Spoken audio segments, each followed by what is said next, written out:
कक्षा 12 अवकलन। आज हम टॉपिक जो पढ़ने वाले हैं वो है अवकलन के प्रतीक, अवकलन संकरण, अत्यंत आवश्यक नोट, x⁴n x के सापेक्ष अवकलन, एचर राशि का अवकलन गुणांक, किसी एचर के साथ गुणन अवकलन का गुणांक कैसे हम ज्ञात करते हैं, ये चीज़ आज हम पढ़ने वाले हैं। सबसे पहले हम देखेंगे कि ये अवकलन होता क्या है। कि किसी भी फलन का अवकलन गुणांक उस चर राशि के सापेक्ष दूसरी चर राशि में होने वाले परिवर्तन की दर को प्रदर्शित करता है। तो ये कह रहा है कि किसी भी फलन का अवकलन गुणांक एक चर राशि के सापेक्ष दूसरी चर राशि के होने वाले परिवर्तन की दर को ही हम क्या कहते हैं, अवकलन गुणांक कहते हैं। कैसे मान लीजिए कि मान लीजिए कोई फंक्शन है f(x) = x। अगर यदि x के मान में वृद्धि डेल्टा x हो रही है,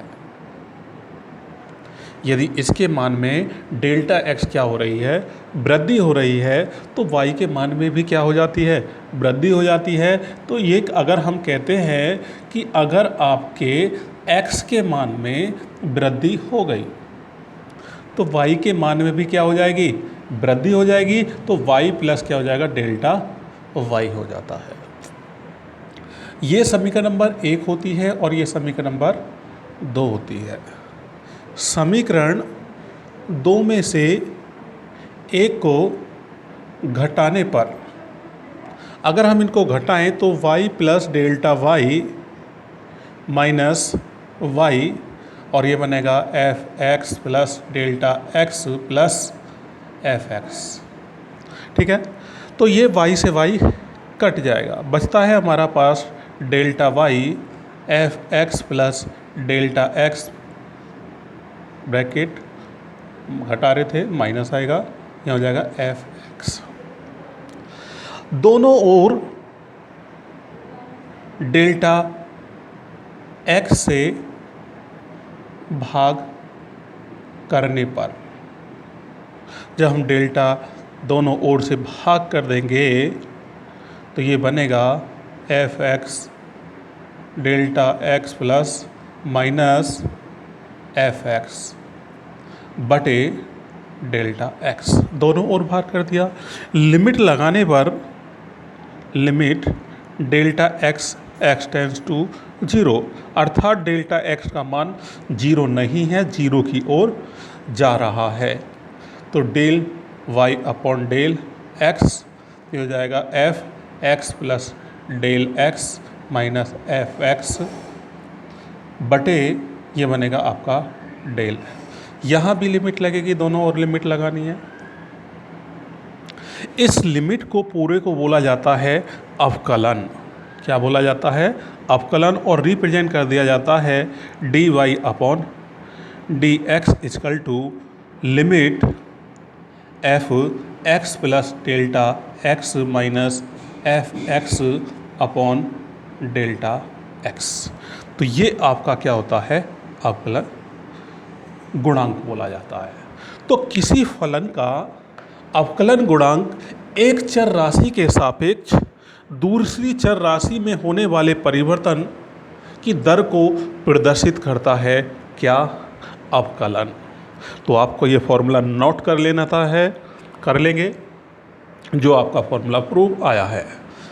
अब इस फॉर्मूला प्रूव होने के बाद जो हमारा अवकलन है, पहला टॉपिक है अवकलन गुणांक के प्रतीक। अब हम इसको रिप्रेजेंट कैसे कैसे करते हैं। तो अवकलन गुणांक रिप्रेजेंट जो होते हैं वो है dy अपॉन dx या df(x) अपॉन dx या हम कर सकते हैं y1 अगर एक बार डिफरेंशियल हुआ है, या dy। इन सिंबलों से हम क्या करते हैं, अवकलन गुणांक को रिप्रेजेंट करते हैं। ठीक है, ये हमारा ये सिंबल, ये भी और ये भी, ये सब क्या है, अवकलन गुणांक को रिप्रेजेंट करते हैं। अब ये संकरण क्या है, टॉपिक नंबर 2 निकल के आता है संकरण। यहाँ जो लिखा है d/dx, इसको बोला जाता है संकारक। क्या बोला जाता है, संकारक। ठीक है, d/dx। फिर तीसरा पॉइंट आता है कि d/dx तो अत्यंत आवश्यक नोट क्या है कि dy/dx इसको आप dy भाग dx नहीं लिख सकते, इक्वल नहीं होते ये। ठीक है, ये कह रहा है कि dy/dx नॉट इक्वल dy/dx। हम इस dy/dx को भिन्न नहीं मान सकते हैं। हम इसको क्या नहीं मान सकते, भिन्न नहीं मान सकते हैं। इसीलिए हम इसको क्या नहीं लिख सकते, dy डिवाइड dx लिखा क्या जाएगा कि dy, जबकि ये क्या है, हमारा संकारक है, ये अलग होता है। ठीक है, ये संकारक का क्या करता है, काम करता है। ठीक है, आगे चलते हैं। अगले पॉइंट में क्या है कि पहले 5वां पढ़ते हैं, फिर उसके बाद में चौथा। एचर राशि का अवकलन। एचर राशि, मान लीजिए कि y = c है। y = क्या है, c है। अब इसके मान में परिवर्तन नहीं होगा, क्योंकि एचर राशि का अगर हम dy/dx निकालते हैं, अतः dy/dx इसका c का करेंगे तो कांस्टेंट का क्या आएगा, 0। यही आपको नोट कर लेना है कि कांस्टेंट का जो डिफरेंशियल होता है, अवकलन होता है, वो क्या होता है, 0 होता है। यदि ये कांस्टेंट राशि किसी फंक्शन के साथ में मल्टीप्लाई है, cx या cf(x) मान लीजिए, इस तरह है y = तो हम लिखेंगे dy/dx, कांस्टेंट को बाहर निकालेंगे, d क्या x f(x), इस फॉर्म में हम इसको करते हैं। तो कांस्टेंट क्या है, वो चीज़ हमारी क्या आ जाती है, बाहर आ जाती है। अब मेन सबसे पहला फॉर्मूला आपको बहुत ज़रूरी है याद रखना, यहीं से चलता है आपका अवकलन का स्टार्टिंग। y = x⁴n है। क्या करते हैं हम, डिफरेंशिएट करते हैं dy/dx। y की जगह क्या दिया हुआ है, ये तो संकारक हो गया, और x y की जगह कितना है यहाँ पर, x⁴n। ठीक है, अब यहाँ पर जो फॉर्मूला निकल के आता है, n पावर आगे आ जाती है और x⁻n-1 होता है। तो ये चीज़ आपका क्या है, मेन सूत्र है। ठीक है, इस सूत्र पर हम बहुत सारे सवाल करने वाले हैं आज। अब यहाँ अगर मैं इस n की बात करूँ, क्योंकि n लगा हुआ है, जहाँ n एक वास्तविक संख्या है। क्या है, एक वास्तविक संख्या, कुछ भी हो सकती है वास्तविक संख्या, इमेजिनरी नंबरों को छोड़कर कोई भी संख्या, ये हमारा n हो सकता है। तो बेसिकली हम स्टार्ट करते हैं जो वास्तविक संख्या है। तो अगर हम बनाएं, वास्तविक संख्या माइनस में भी होती हैं, जिन्हें आप रियल नंबर बोलते हैं, माइनस में भी होती हैं, प्लस में भी होती है, 0 भी होती है, √2 भी होती है। तो ये सब चीज़ संख्या हमारी वास्तविक संख्या के ही अंदर आती है। बटे में भी होती है, ऐसी नहीं है कि रेशो नहीं होती, भिन्न के रूप में भी वास्तविक संख्या होती है। तो ये चीज़ आपको पता होनी चाहिए। अब यहाँ जो हम करने वाले हैं वो सवाल वो देखिए। स्टार्टिंग करते हैं, 0 से उठाते हैं y इक्वल टू एक्स की पावर 0, तो यहाँ लिखा आ जाएगा dy अपॉन डी एक्स जी। फिर उसके बाद में लिखा होगा dy अपॉन डी एक्स और x की पावर क्या 0। अब हमने देखा कि n आगे हमारा 0 है, तो गुणा x की पावर 0 माइनस 1। अगर हम किसी भी 0 की मल्टीप्लाई किसी संख्या में करते हैं तो वो क्या हो जाती है 0।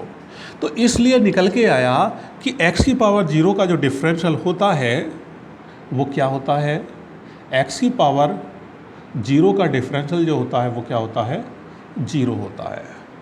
अगर y इक्वल टू एक्स है तो dy upon D x, D upon D x ये हो जाएगा x पे पावर होती है 1 गुना x की पावर 1 माइनस 1 अर्थात 1, और ये हो जाएगा x और उसकी पावर क्या हो जाएगी 0, और x की पावर 0 उसका मतलब क्या है 1, और ये आ गया आपका 1। तो हमने क्या देखा कि 1x का जो डिफरेंशियल है वो क्या है 1 है। इसी प्रकार x स्क्वायर देखते हैं, dy upon D x, D upon D x यहाँ क्या हो जाएगा एक्स स्क्वायर, तो यहाँ 2 पावर आ गया जाएगी, 2 माइनस 1 हो जाएगा, तो कितना बनेगा 2x बन जाएगा। इसी तरह हम 3 का निकालेंगे, dy अपॉन डी एक्स और ये जाएगा d अपॉन डी एक्स, और यहाँ x की पावर क्या हो जाएगी 3। तो 3 में देखिए सूत्र में 3 आगे है और x की पावर 3 माइनस 1। आप जब इसको हल करेंगे तो इसकी वैल्यू आने वाली है 3x स्क्वायर। फिर अगर हम 4 ले लें x की power 4, dy upon D x ले लें तो d upon D x, x की पावर क्या आ जाएगा 4, और यह 4x 4 माइनस 1 और हो जाएगा 4x और उसकी पावर 3। तो ये चीज़ आपकी क्या बनने वाली है वैल्यू। अब आपने देखा कि इनका डिफरेंशियल करने पर हमारी वैल्यू, अब ये जो नंबर है वो देखिए n क्या है 0 भी है, 1 2 3 4 कुछ भी हो सकता है, n एक वास्तविक संख्या है, ठीक है। अब हमने यहाँ पर एक रियली निकालेंगे तो क्या निकल के आता है,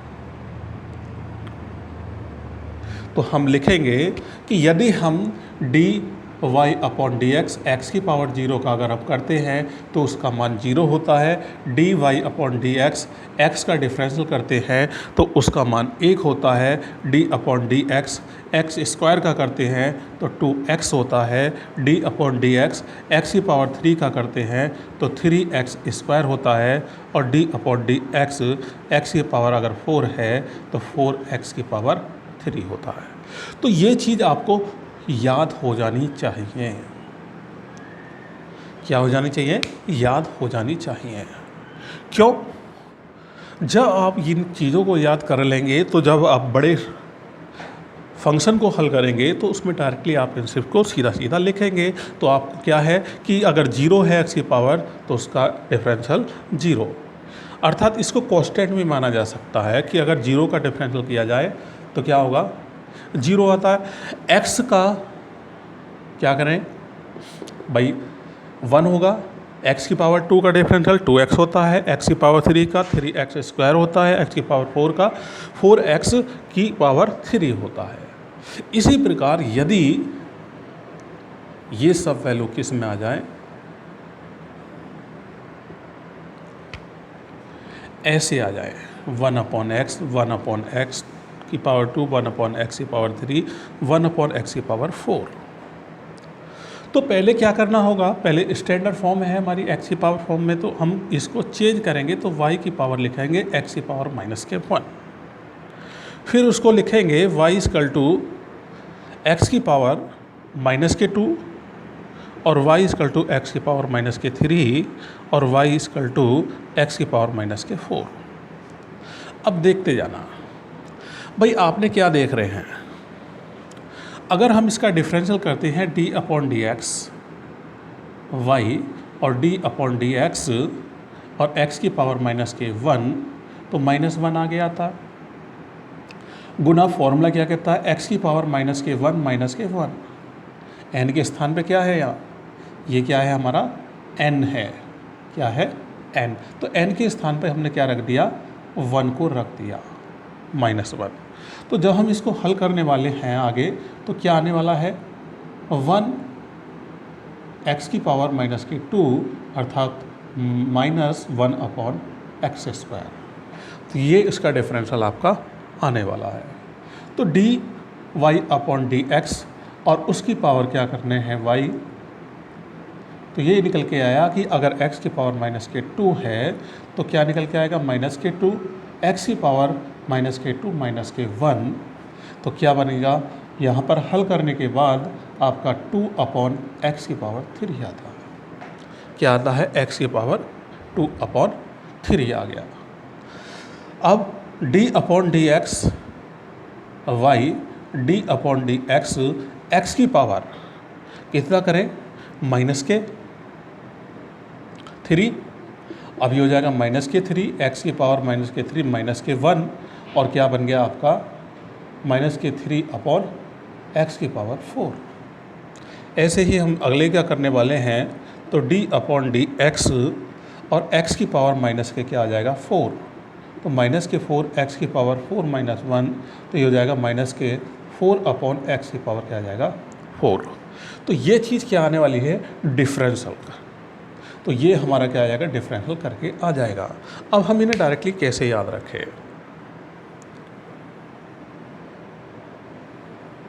डायरेक्टली कैसे याद रखेंगे भाई, 1/x का जो डिफरेंशियल है dy/dx, पावर कितनी है 1, तो -1 लिख दीजिए और x की पावर में 1 जोड़ दीजिए, क्या करते हैं 1 की, तो 1/x का जो डिफरेंशियल होगा वो -1/x² होगा। तो dy/dx ये क्या है, x² में -2 ऊपर रख दीजिए और x की पावर यहाँ कर दीजिए +3, क्या कर दीजिए +3 कर दीजिए। इसी तरह dy/dx ये -3 और यहाँ उसकी पावर में 4 कर दीजिए, और dy/dx कितना है, पावर 4 -4/x की पावर में 1 ऐड करना है, तो ये बना आपका कितना, बताइए 5। अगर मैं जनरली सूत्र प्रूव करने बैठूँ तो dy/x की पावर 1/x की पावर n/dx फॉर्म में हो तो आप डायरेक्टली लिख सकते हैं -n/x की पावर n+1, ये भी आप सीधा सीधा याद रख सकते हैं। कैसे भाई, हम क्या देख रहे थे कि यहाँ पर जितनी भी पावर यहाँ थी 1 थी, x की पावर क्या है 1, तो ऊपर -1 लिख रहे थे, तो यहाँ पावर कितनी है 2 थी तो 2 लिख रहे थे, 3 है तो 3 लिखा, 4 है तो 4 लिखा।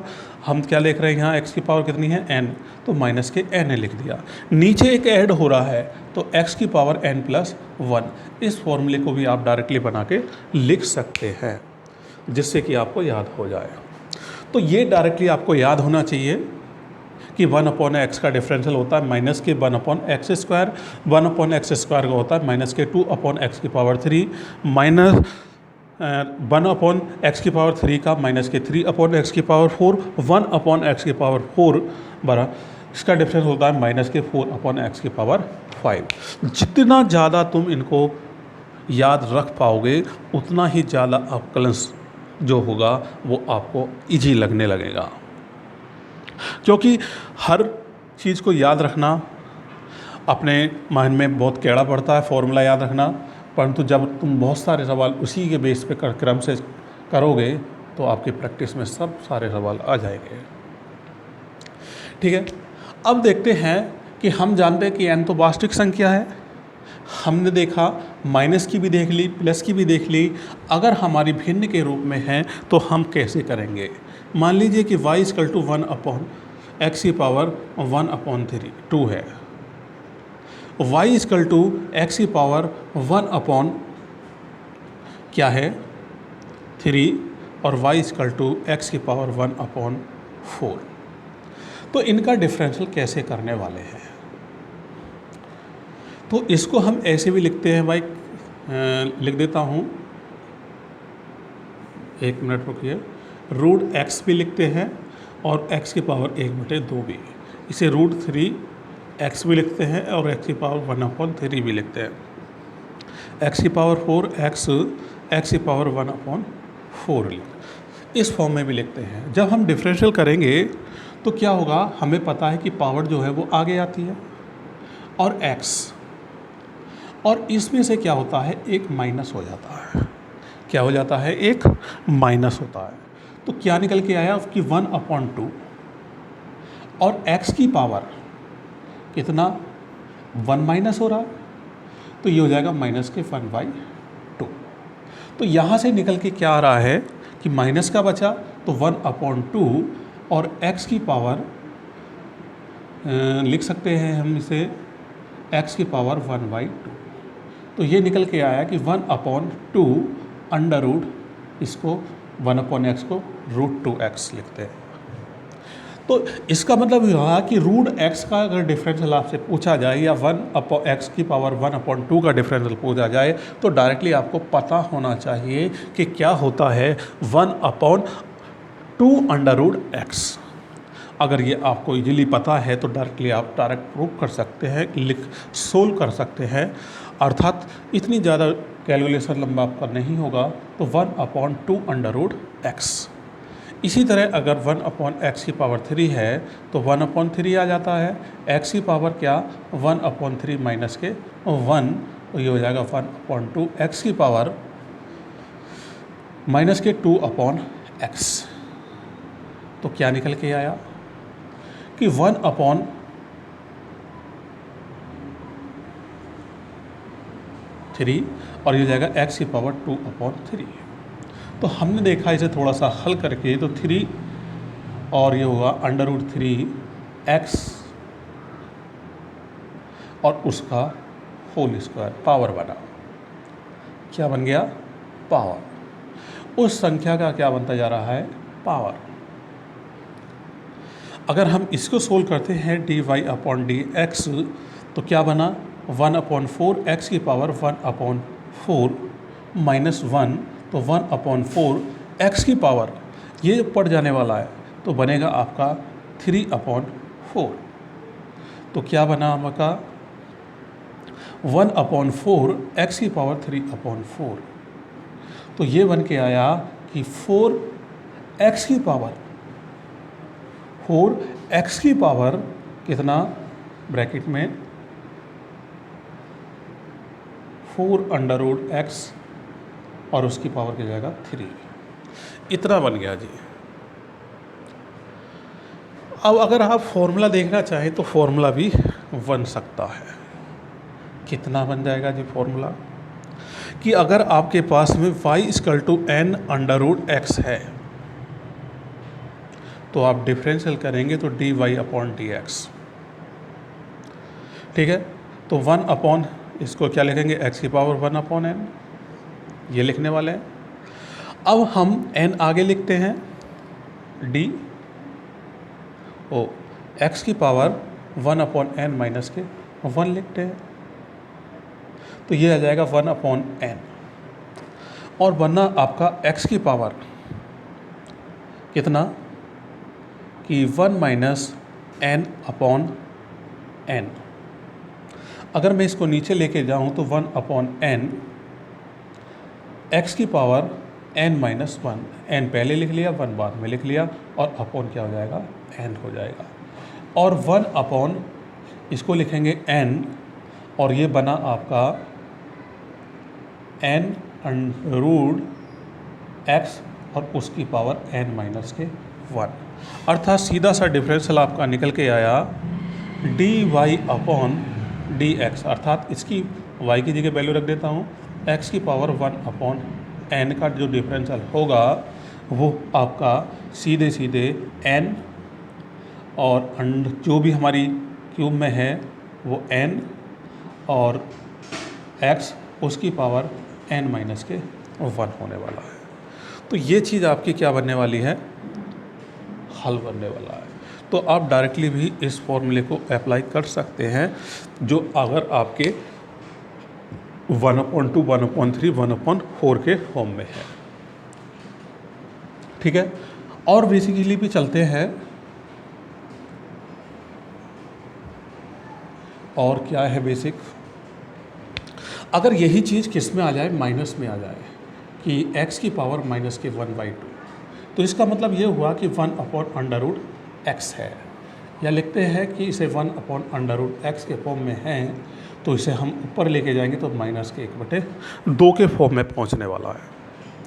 अगर मैं इसको 1/ इतना लिखूं x, तो उसके फॉर्म में क्या होगा, x की पावर ये होगा आपका 1/3 हो जाएगा।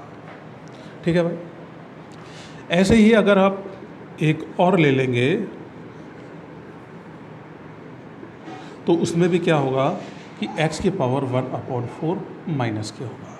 जब हम डिफरेंशियल करेंगे तो dy अपॉन क्या होगा, dx हो जाएगा।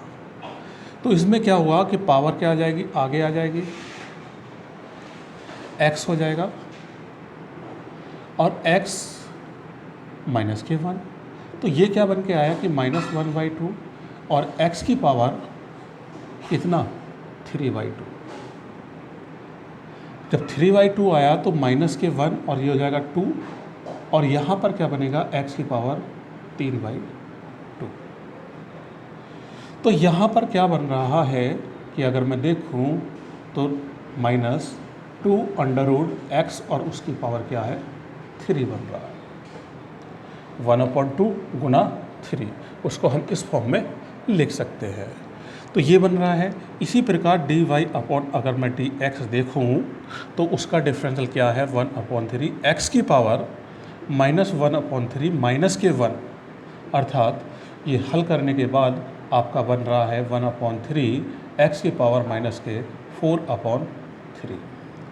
तो ये निकल के आया क्या कि -1/3 x की पावर कितना, माइनस में लेके आएंगे नीचे बटे में, तो ये जाएगा x की पावर 4/3।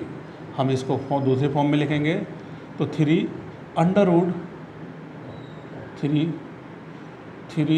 रूट और ये हो जाएगा x, और उसकी पावर क्या है, ये 4 हो जाएगी। इसी तरह अगर हम dy अपॉन dx, तो 1/4 होगा, इसका डिफरेंशियल करेंगे तो ये हो जाएगा 1/3, 4 - 1, ये हो जाएगा 1/4, और ये हो जाएगा x की पावर -5/4। इसको हम लिखने वाले हैं -4, x की पावर कितना हो जाएगा, 4√4, और उसकी पावर ये 5। इस तरह ये इस कन्फॉर्म में बनने वाला है। अगर हम जनरली व्यापक पद बनाना चाहें तो बना सकते हैं dy अपॉन dx या d अपॉन dx, और x की पावर क्या है, 1/n√x है।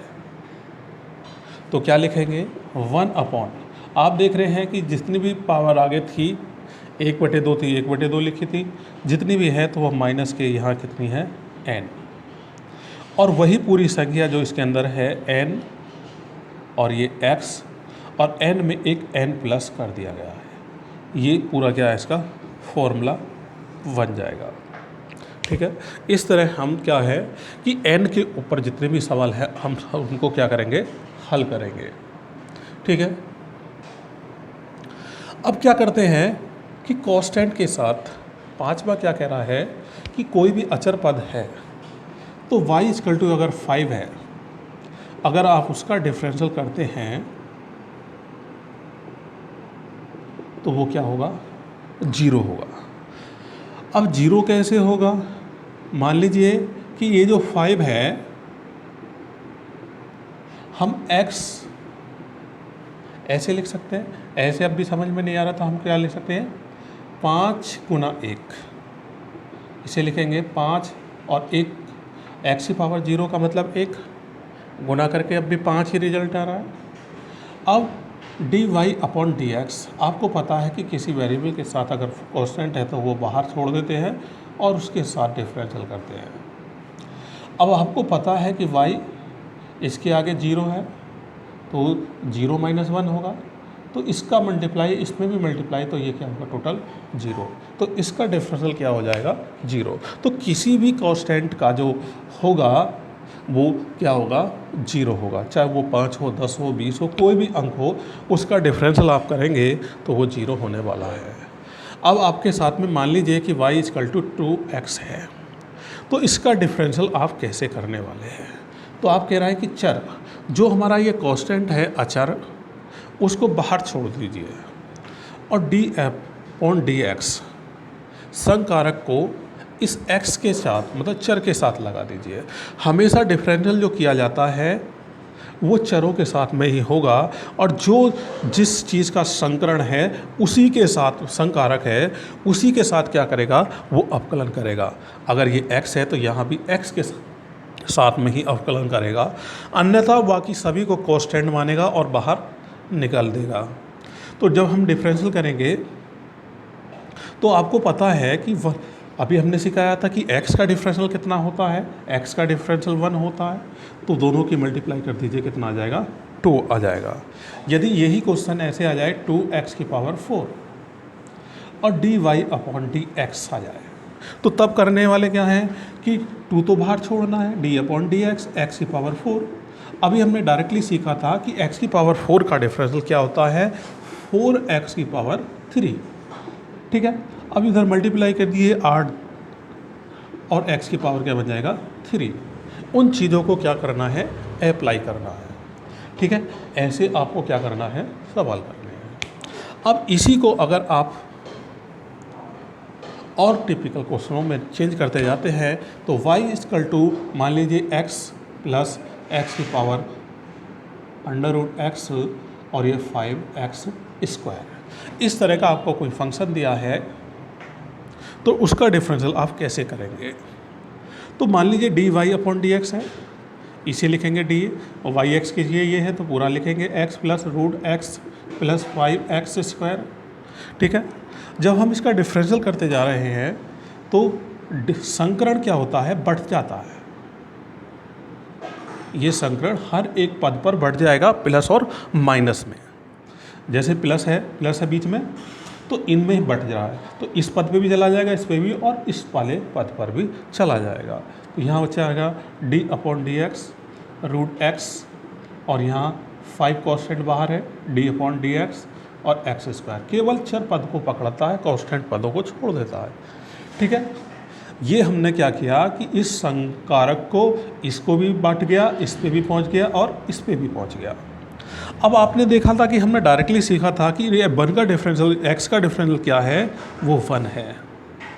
इस √x का डिफरेंशियल क्या पड़ा था, वो पड़ा था 2√x, यही पड़ा था। और 5, जितने ज़्यादा उन चीज़ों को देखोगे तैयारी करोगे उतना ही आपको कैलकुलेशन करने में बहुत आसानी होगी। इसका जो पढ़ा था हमने 2x पढ़ा था, तो क्या हुआ 1 + 1/2√x + 5 दूनी 10x। अगर आपसे मैं कहने लगूँ यहाँ भी फिर दोबारा डिफरेंशियल करके डिफरेंशियल, तो आपको बार बार करने की ज़रूरत नहीं है, बार बार करने की ज़रूरत नहीं है। ये बचेगा यहाँ पर -1/2 और ये बना आपका 2√x। अब इतनी कैलकुलेशन से क्या हो गए बच गए, जब आपने पहली बार ही उसकी प्रैक्टिस अच्छी कर ली है तो इतनी कैलकुलेशन से बच गए, तो आपका आंसर सीधा यहीं पर आ जाएगा। बार बार इस चीज़ की डिफरेंशियल करने की ज़रूरत नहीं है, एक बार ही अच्छे तरीके से प्रैक्टिस कर लो तो आपका सॉल्यूशन इतना परफेक्ट हो जाएगा कि सामने वाला बोलेगा कि इतना अच्छा डिफरेंशियल कैसे सीख गए, ठीक है। तो ठीक है, ये आपका ऐसे ही सॉल्यूशन हो जाएगा। और क्वेश्चन ले लेते, थोड़ा सा और बढ़ा देते टिपिकल। यदि आपका x² + 5 x² + 7 है और नीचे दे रखा है √x, तो अभी हम क्या करेंगे, इसको पहले थोड़ा सा हल करेंगे। ऐसे सवाल को अगर इसका अवकलन कह दे कि x के सापेक्ष अवकलन, तो x के सापेक्ष अवकलन करना है तो आपको पहले क्या करना होगा, थोड़ा सा इस फंक्शन को हल करना होगा। तो हमें पता है कि पूरी संख्या का छोटी सी संख्या से डिवाइड कर रहे हैं तो हर पद पर बट जाता है, अर्थात ऐसे लिख जाएगा। अगर मैं एलसीएम लूँ इन तीनों का तो सबका सेम प्लस ऊपर प्लस हो जाते हैं, वही पद है। ऐसे ही हमने क्या कर दिया, इनको बांट दिया। अब हम जानते हैं कि x की पावर क्या है। जब हम ऊपर लेके जाते हैं तो यहाँ 1 है, यहाँ 1/2 हो जाएगा क्योंकि रूट का मान 1/2 होता है, प्लस 5 x की पावर 2 है, इसे ऊपर लेके जाते हैं माइनस के 1/2 हो जाएगा। अब भी और समझ में नहीं आ रहा तो हम करते हैं क्या, x की पावर गुना x की पावर माइनस के 1/2 होगा, प्लस 5x स्क्वायर गुना x की पावर माइनस के 1/2 होगा, 7x की पावर माइनस के 1/2। अब देखते हैं कि आधार सेम है तो पावर जुड़ रही हैं, तो 1 - 1/2, 5x 2 माइनस के 1/2 और ये जाएगा 7x माइनस के 1/2। तो इसको हल किया तो यहाँ आया 1/2, यहाँ आया 5x की पावर 2 दूनी 4, 3/2 प्लस इसका क्या आया x की पावर माइनस के 1/2 और ये हो जाएगा dy/dx। अब देखिए कि dy/d, ये y है अभी, अब बट जाएगा d/dx, संकारक क्या हो गया, बट गया 1/2 पर, ये 5 कांस्टेंट रह जाएगा उसके लिए, और ये 3/2 हो जाएगा और ये 7 d/dx और x की पावर 1/2, ये इस तरह क्या हो जाएगा, डिवाइड हो गया, बट गया। संकारक क्या हो गया, हर एक का बट गया। ठीक है, जब संकारक बट गया तो आपको पता है कि 1/2 होता है रूट, और रूट का डिफरेंशियल होता है 1/√x प्लस, ठीक है। यहाँ पर है x की पावर 3 का, x की पावर 3 का तो क्या होगा कि x की पावर 3 तो 3/2 तो आगे आने वाला है और x में से 1 जाएगा, एलसीएम लेंगे तो बचने वाला है 3/2 माइनस 1 और ये बचेगा +7 और x की पावर माइनस के 1/2 माइनस के 1, तो ये हो गया 1/2√x और जाएगा 15/2 x की पावर यहाँ 1/2 और ये हो जाएगा 7 x की पावर कितना माइनस के 3/2। ठीक है, इन चीज़ों को क्या लिखेंगे, रूट के फॉर्म में लिख लेते हैं। रूट x आ जाएगा, ये हो जाएगा 15/2 रूट x और ये हो जाएगा 7/√x और उसकी पावर क्या आ जाएगा 3। तो इस तरह हम क्या कर लेंगे, इन सवालों को हल करेंगे। ठीक है, और अगली वीडियो में आपको और अच्छे इससे आगे के फॉर्मूलों पर क्वेश्चन कराए जाएंगे। Thank you.